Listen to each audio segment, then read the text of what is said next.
Hi everyone, it's John Kearon, Chief Juicer, BrainJuicer, and I've got Raben, on the hook, on the other line, the Director General of ESOMAR, no less. And Finn, how are you?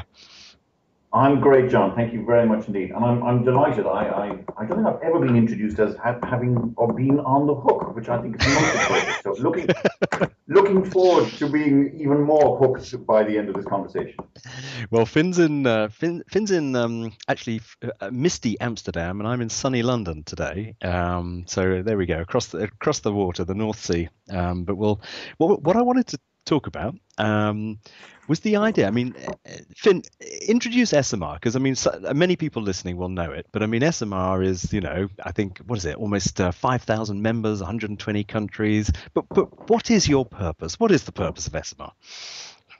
Oh gosh, yes. Here's the opportunity rather for the elevator speech for SMR. SMR is essentially designed, John, as you well know, God knows, BrainJuicer has contributed to it substantially over the past few years. SMR is really designed to further the course of research. So it's about allowing a safe harbor to entertain debate, provocative, stimulating, challenging, I hope, on all occasions, but to allow all of the members of the research community to have a crystal ball, maybe. Wouldn't that be lovely? To see where research is going, what's good in it, what's bad in it, and to try and address the many issues that the industry faces as our markets, both geographical and jurisdictional, evolve over time. Yeah, and it's sort of encouraging, advancing, and elevating, market research, and it's in that context that I wanted to talk to you about the two things are not normally put together, but tax credits. So let me back up.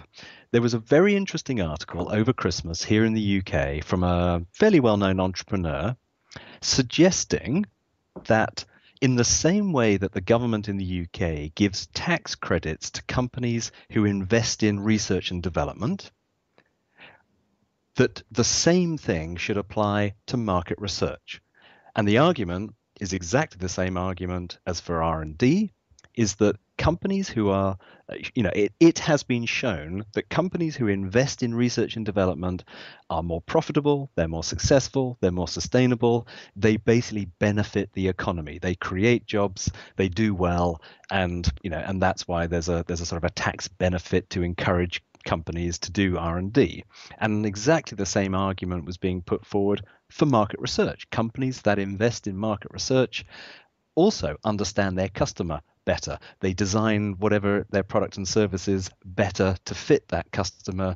They are more successful. They create jobs, etc., etc. And I just wondered what you thought about that. Well, I mean, let's just start with that. I mean, what do you think of that as a notion? Well, I mean, in short, I think it would be a fantastic idea. Quite apart from the fact that research happens to be the second word in our name and the first word in the R&D name, there's absolutely no reason why market research should be excluded from any such tax credit structure. I think nowadays the debate has an even greater relevance because of the fact that SMEs, the small and medium-sized enterprises, are facing significant challenges in getting access to cash following the economic hardships and challenging times of the last couple of years.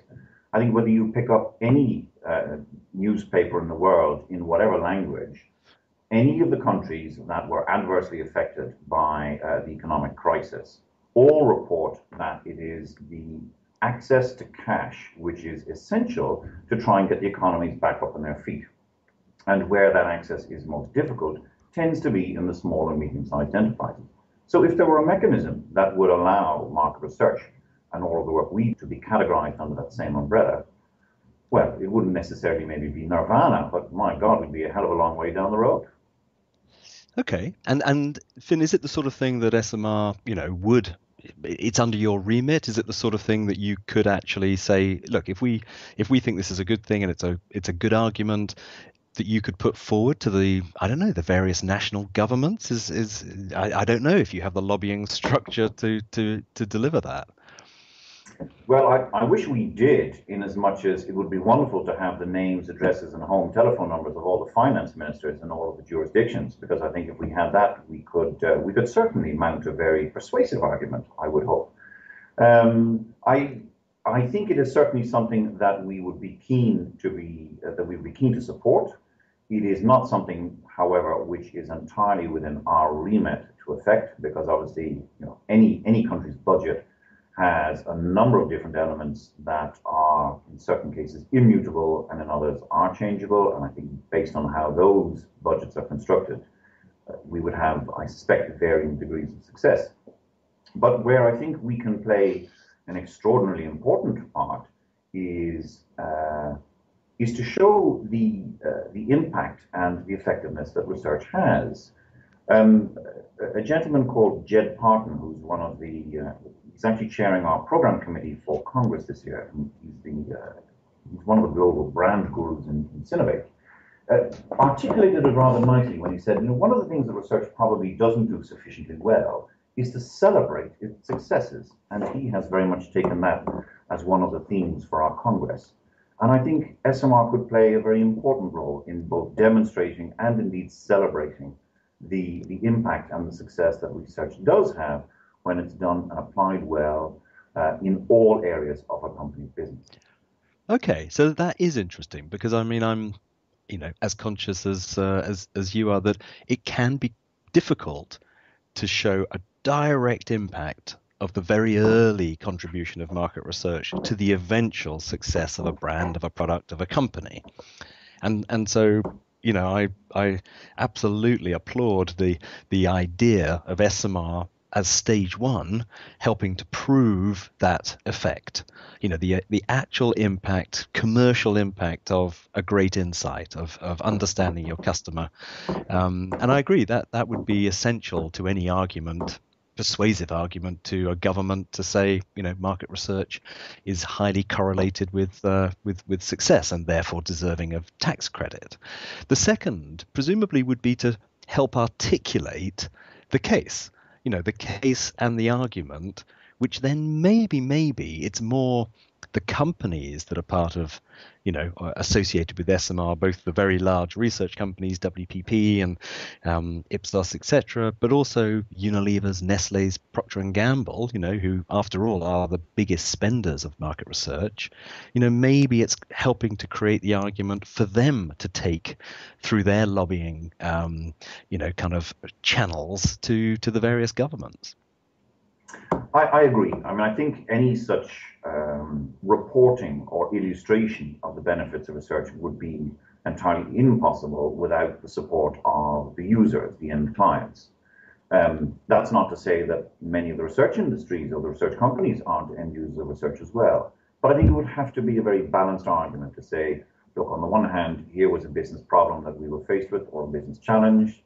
Here were the various bits of research that we did at various stages in either the product or the innovation lifecycle.